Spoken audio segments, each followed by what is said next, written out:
আসসালামু আলাইকুম, আপনারা কেমন আছেন? আশা করি ভালো আছেন।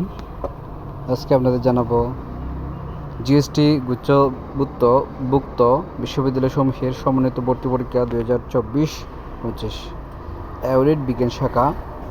আর এটার সমাধান করছে অভিযাত্রী বিশ্ববিদ্যালয়।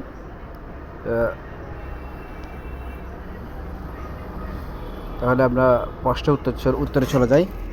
স্মরণ শব্দের প্রমিত উচ্চারণ কোনটি? গ স্মরণ।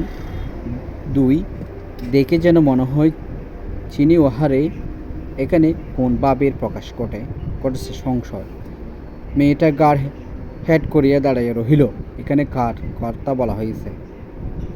গ বিলাসী। কোন বানানগুচ্ছ শুদ্ধ?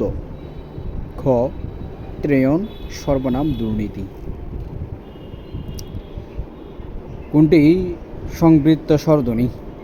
গ রস্বই। কোনটি ব্যতীত মানব কল্যাণ গ্রেপ দান কয়রাতের মতো অমর্যাদাকর? গ উপলব্ধি। আত্মা চিনলে নির্ভরতা আসে, কথাটি কোন রচনা? খ আমার পথ। 8 নাম্বার, এই বস্তুটাই এদেশের লোকের পক্ষে বুঝিয়ে ওঠা কঠিন। বিলাসী গল্পের এই বস্তুটা বলতে কি বোঝানো হয়েছে? খ ভালোবাসা। কোনটি ভাববাচক বিশেষ্য? ঘ শয়ন। 10 নাম্বার, সত্য বই মিথ্যা বলিব না, এখানে বই হচ্ছে গ অনুসর্গ। সাহিত্যপাঠ শব্দটি কোন সমস্যা যোগে গঠিত? খ কর্মদ্বারয়। যে বাক্যে একাধিক সমবিকা ক্রিয়া থাকে সেটি কোন ধরনের বাক্য? গ যৌগিক। ধন্যবাদ ভিডিওটি দেখার জন্য।